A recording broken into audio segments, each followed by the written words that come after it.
Hi, my name is Mariana Menger, and today I'm going to be talking a little bit about my final project for this class. I ended up picking option 3, which is the decolonized 5-day menu, and I'm just going to talk a little bit about what I ended up doing. So I wanted to start it off by explaining how I selected my menu.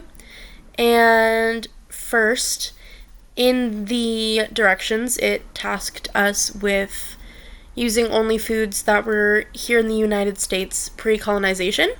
So I wanted to start off with that.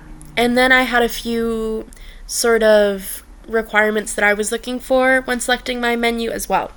The first being that I wanted to look for dishes that I would like to try and or make in the future. And then I also wanted to make sure that I was looking for new foods that I hadn't tried, but I ended up including a few that I have had in the past. And finally, I wanted to make sure that each day of my menu was balanced and didn't include too much of the same food. So I wanted to have it sort of spread out. These are some of the Native American tribes that are highlighted in my menu. So we can see we've got the Cherokee, Wampanoag, Cree, Lakota, Seminole, Iroquois, Algonquin, Navajo, and many more. And I just wanted to include a map of where some of the Native American tribes were located around the 1600s. So this is my menu. I decided to split it up by the 5 days of the week since there were supposed to be 5 days. And then I put it in this spreadsheet, and I'm going to talk a little bit more about each day right now. So for Monday, I started off with a sort of like a fruit salad. And all of these berries were here pre-colonization, so that's great. Then for lunch, I've got poiha, which is a cornmeal meatloaf. Sobaheg for dinner, which is venison stew, and it's got a bunch of vegetables in it as well. And pemmican for the snack. And it's pretty comparable to like a beef jerky. And it's made with choke cherry and dried game meat. For Tuesday, in the breakfast category, I have a dish called sofki, which is made of cornmeal, and it's almost like a porridge.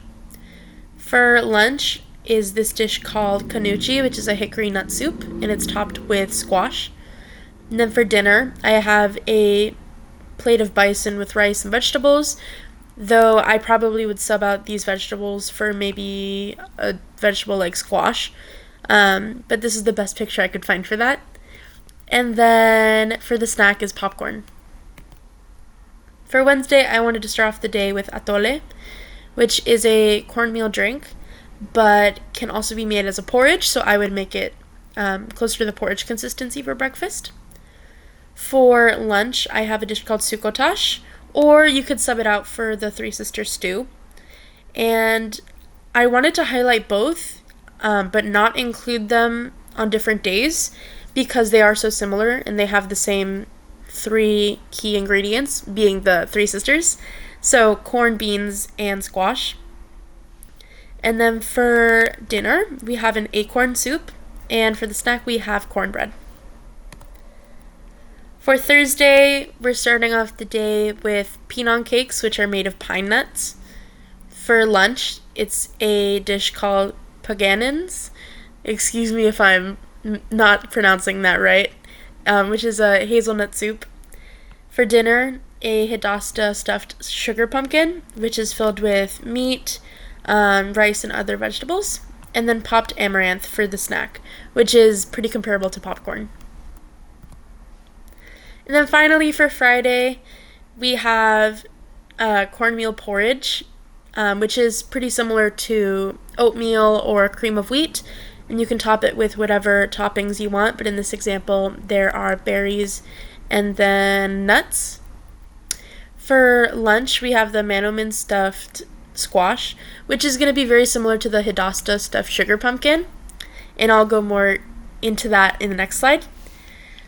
And then for dinner is a green chili soup, and for our final snack, it's just a bowl of almost like the equivalent of what a trail mix would be.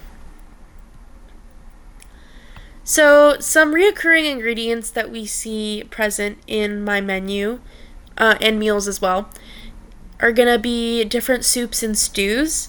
And this is because incorporating all of the nutrients into a soup or stew is an efficient way to use ingredients for Native Americans.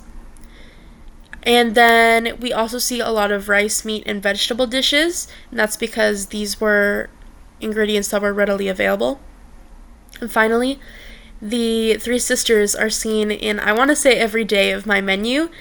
The Three Sisters being beans, corn, and squash. The beans being rich in protein, corn in carbohydrates, and then squash in vitamins and minerals. And having them in these meals was just a good way for Native Americans to get all the nutrients they needed in their meals.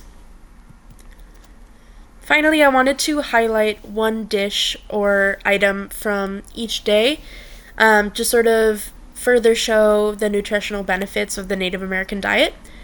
So, the acorn soup is rich in magnesium, potassium, vitamin C, and many others, but those all boost your energy.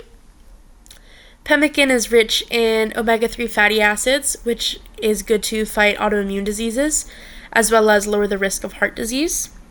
Succotash, or the Three Sisters stew, is rich in manganese, which is good for metabolic health, as well as rich in copper, which is good for brain health and immune function.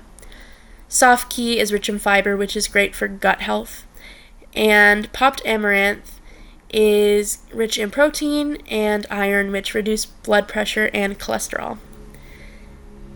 So thank you for listening, and I hope you learned something.